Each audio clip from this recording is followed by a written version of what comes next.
주말에도 쉬지 않는 미주노래 테슬라 월가 국제뉴스, 팔란티온 뉴스까지 골고루 가지고 왔습니다. 자, 지금 보고 계시는 이 화면이 비트코인이거든요. 주말에는 코인의 움직임 봐야 됩니다. 시장이 안 움직이니까. 코인은 64,038인데요. 보합권에서 머무르고 있습니다. 여기 지금 보게 되시면 1년 모습이고, 한 달은 요 정도, 일주일은 이 정도. 그쵸? 여기까지 딱 보고, 자, 바로 지금 플러스 마이너스를 왔다 갔다 하고 있잖아요. 그쵸? 시작하도록 하겠습니다. 자, 뉴스가 오늘 되게 많습니다. 하나씩 짚어드리도록 할 텐데요. 먼저 정치 쪽의 큰 뉴스입니다. 공화당의 소속 린지 그레이엄 상원의원이 71세로 갑작스럽게 세상을 떠났습니다. 그레이엄 의원 측은 갑작스럽고 급성인 질환이라고 사망했다고 밝혔는데요. 우크라이나 방문을 마치고 돌아온 직후였습니다. 공석은 사우스캐롤라이나 주지사가 임시로 채울 수 있고 정식 선출은 오늘 11월 중간 선거에서 이루어지는데 가뜩이나 좁았던 공화당 상원 다수 의석이 더 흔들리게 되었고요.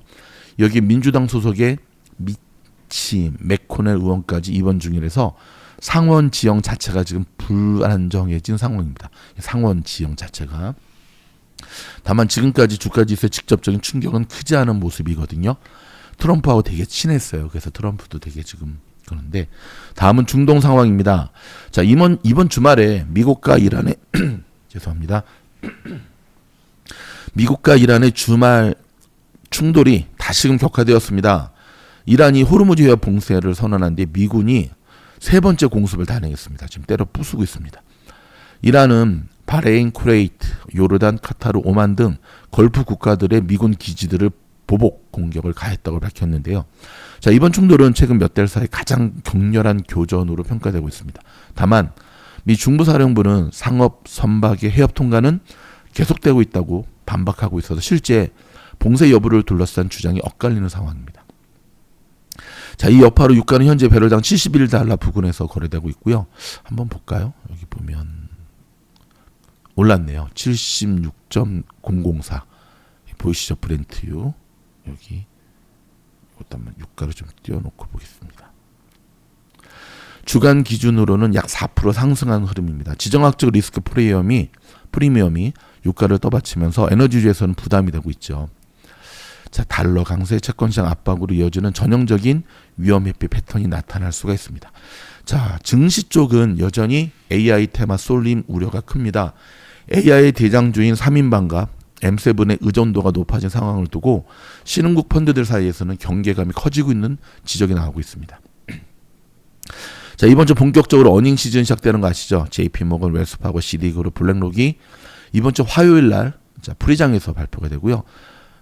뱅크 오브 아메리카, 골드만삭스, 모건 스탠리는 수요일 15일에 발표가 됩니다. 그 중에서도 시티그룹은 전년 대비 약 34% 늘어난 조정 주당 이익을 예상하는 시장 컨센서스가 나와 있어서 은행주 전반적인 분위기를 가늠할 핵심 종목으로 꼽힙니다. 월요일 당일 시적으로는 파스날이 장전 발표를 앞두고 있고 산업재 수요 흐름을 가늠할 첫 시그널이 될 전망입니다. 참고로 박스오피스 쪽도 눈여겨볼 만합니다. 디즈니의 실사 영화 모아나는 개봉 첫 주말 미국 캐나다에서 약 4,300만 달러, 해외 포함한 글로벌로는 9,500만 달러에 그치면서 기대치에 크게 미쳤다 못 미쳤다? 못 미치는 성적을 냈습니다. 반면에 라이온스케이트의 음악 전기 영화 마이클은 개봉 80일 만에 전세계 흥행 10억 달러를 돌파했습니다. 자, 이번 주 초반 매크로 일정으로는 미 재무부의 월간 명세서 발표가 있고요. 연준 인사들의 발언도 계속 이어지고 있습니다. 시장은 다음 달 금리 인하 가능성을 저울질하면서 연준 위원들의 발언 톤을 주식하고 있거든요. 그러니까 금리 인하, 금리 인상, 금리 동결 세 가지 가능성이 다 열려 있다는 것. 정리하자면 이번 주는 은행의 실적 시작이라든지 중동발의 유가 변수라든지 좁아진 공화당의 상원 지형까지 리스크 요인이 겹겹이 쌓인 한 주입니다. 자, 월요일 개장 전까지 아시아, 유럽 시장의 반응과 중동 추가 소식 등 계속 체크하셔야 되는데요. 자, 미준을 구독하시면 이런 부분들을 계속해서 필터링을 거친 뉴스를 신속하게 받아보실 수가 있습니다. 뉴스를 전해드리는 와중에도 계속 속보가 들어오고 있는데 미군이 이란에 추가 공습을 시작했다고 하는 것, 호르무즈 상선 공격 역량 지금 약화되고 있다는 것. 자, 트럼프도 그런 얘기했잖아요. 이번에 마치고 돌아가면서 지금 이스라엘 측에서 암살 첩보를 입수했다고 하면서 해가지고 비행기가 갈아탔잖아요. 그래서 만약에 본인이 암살당하면 특히 이란 측으로부터 정말 이란이라는 나라를 역사에서 쓸어버리게끔 다 조치를 취해놨다 그렇게 하는데 그런 일이 일어나면 안 되겠죠, 그렇죠? 그런 일이 일어나면 안 되겠죠. 자, 엔비디아 한번 볼까요? 이거는 이제 보시면 자 보세요. 원데이 퍼포먼스로 엔비디아가 4.03 많이 올랐죠. 엔비디아 일봉을 이렇게 딱 보면 쭉 내리다가도 결국은 200일 맞고 이제 올라오는 모습을 볼 수가 있는데, 자, 미 증시에서 반도체 주가 변동성 장세를 이어가는데 엔비디아만큼은 나홀로 랠리가 가능할 것이라는 전망이 힘을 얻고 있습니다. 실제로 제가 차트를 보면 엔비디아에 누군가 모르게 끊임없이 매수세가 들어오고 있는 게 느껴지거든요. 자, CNBC에 따르면 엔비디아가 지난 5월 최고점을 찍은 이후 17%가량 하락했잖아요. 지난달 말부터 주가가 $200 밑으로 떨어지는 등 하락장의 영향을 받고 있지만, 다른 반대조와는 달리, 반도체조와는 달리 옵션 흐름이 뚜렷하다고 보도했습니다. 투자자들 역시 다른 반도체주에 대해서는 하락장이 지속될 것이라는 보면서도 엔비디아에 대해서만큼 아직 상승 여력이 충분하다고 보고 있습니다. 자, 지난 7일 엔비디아의 콜옵션 거래는 150만 건 이상이 나왔는데, 반면 풋옵션은 69만 건을 못 넘어서 풋옵션 대비 2배가 넘는 콜옵션 매수가 나왔습니다. 6일에도 비슷하게 콜옵션이 풋옵션보다 거의 3배에 달할 정도로 많았습니다. 풋옵션은 미래의 특정 시점에 미래의 정한 가격으로 주식을 팔 수 있는 권리잖아요. 해당 자산 가격이 하락을 예상할 때 주로 나오는데, 반대로 콜옵션은 반대인 거죠. 오른다 생각하면 이제 몰리는 거거든요. 특히 단일 트레이더로 추정되는 세력이 이달 말 만기인 행사가 $200 콜옵션을 총 350만 달러가량 대거 매수하기도 했습니다. 해당 계약은 거래 당시 각각 $7 바로 밑 수준의 비용이 들었는데, CNBC는 이는 이달 말까지 수익을 내려면 최소 아직 5.5%의 추가 상승이 필요하다는 것을 의미한다고 전했습니다. 자, 그 다음에 우리가 주목해야 되는 것은 팔란티어 소식인데, 팔란티어의 CEO가 누군지 아시죠? 알렉스 카프. 자, 팔란티어 한번 주가 볼까요? 지금 조금 올라오는가 싶더니 또 보시다시피 50일 맞고 또 하락으로 반전하고 있는데, 자, 알렉스 카프가 공개 비판하고 나섰습니다. 오픈 AI와 엔스로픽을 저격하고 나섰는데요. 오픈 AI와 엔스로픽이 AI 모델 개발사가 기업 고객의 데이터와 의사결정 과정에서 과도한 영향력을 미치고 있다고 공개 비판했습니다. AI가 각종 소프트웨어 시장을 잠식하면서 경제적 가치를 독점할 수 있다고 우려하면서 기술업계의 갈등이 표면화되고 있는데, 자, 어저께 나온 월스트리트 저널에 따르면 팔란티어는 최근 AI 시대의 제도적 주권이라는 제목의 백서를 내고, 기업과 정부가 AI 모델 개발사에 대한 의존도를 낮추기 위해 취할 수 있는 15가지 방안을 제시했습니다. 방안. 기업의 데이터와 업무 과정에서 축적되는 지식을 AI 업체가 아닌 해당 기업이 통제해야 한다는 것이 골자인데요.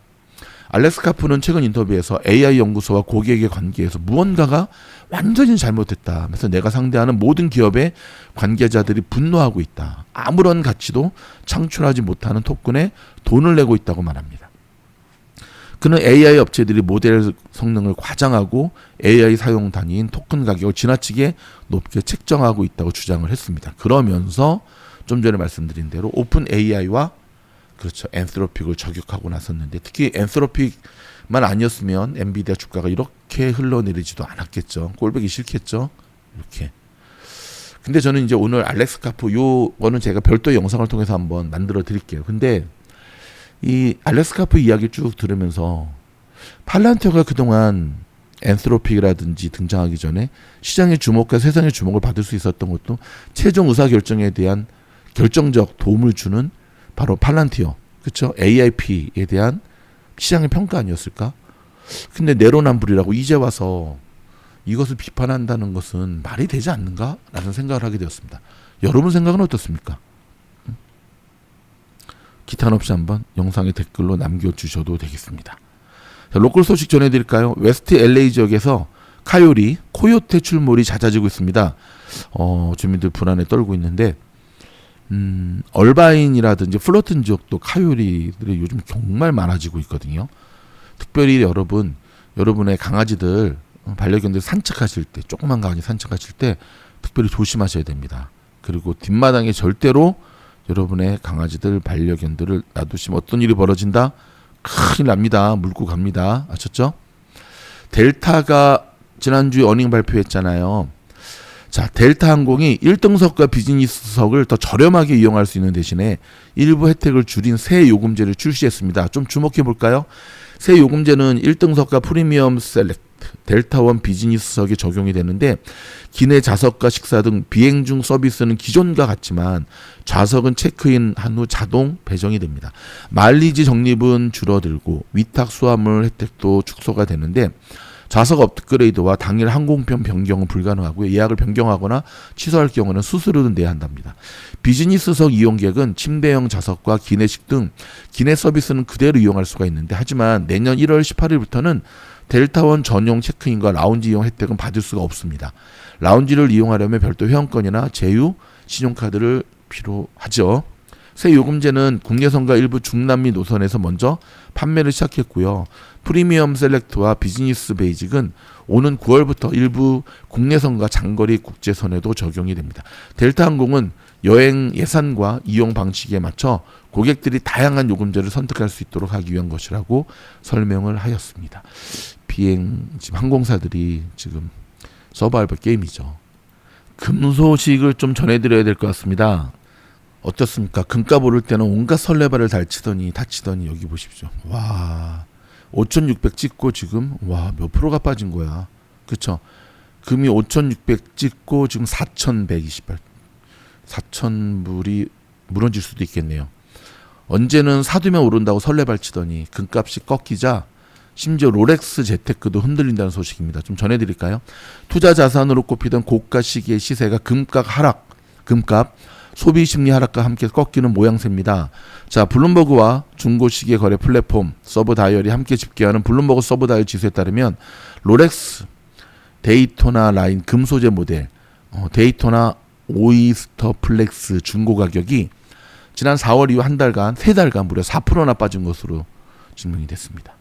금도 많이 빠졌죠. 그러니까 묻지마 투자만큼 무섭고 위험한 게 없다는 사실 기억하셔야 됩니다. 정신 똑바로 차리고 어떻게 해야 됩니까? 그렇죠. 우리의 소중한 자산을 지켜가야겠죠. 여러분, 중국 패셔니스트 업체인 쉐인 아시죠? 쉐인.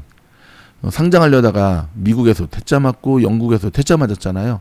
그래도 IPO, 홍콩에서는 IPO 승인을 받았다라고 하는 소식이네요.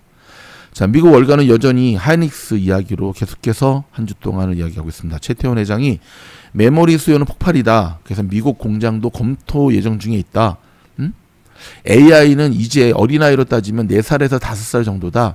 앞으로 갈 길이 멀다라는 얘기들을 계속하고 있는데 일단 이것도 좀 지켜봐야 될 것 같습니다. 모건 스탠리는 반도체주가 과매수 상태다라고 얘기를 했고요. 그 다음에 미국의 노블 캐피탈 어드바이저는 AI 버블은 닷컴 버블 때보다 심각하다. 겐슬러 전 SEC 위원장 아시죠? 미 증시의 밸류에이션이 너무 높아져 있다. 굉장히 우리에게 조심해야 된다라고 하는 시그널들을 계속 던져주는 이야기를 하고 있습니다. 애플하고 오픈 AI가 드디어 소송전에 돌입했습니다. 한때는 그렇게 친하더니 애플이 오픈 AI를 제소해버렸습니다.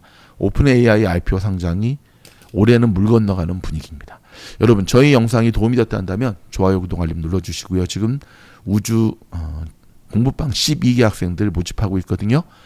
자, 하단에 보이는 VIP 멤버십 가입한 후에 지원할 수 있으시니까 어떻게 지원하냐면 하단에 이메일 주소 보이시죠? 여기로 지원하시면 저희가 친절히 여러분들을 안내하도록 하겠습니다. 더 좋은 영상으로 주말에도 쉬지 않고 여러분들을 지원하도록 하겠습니다.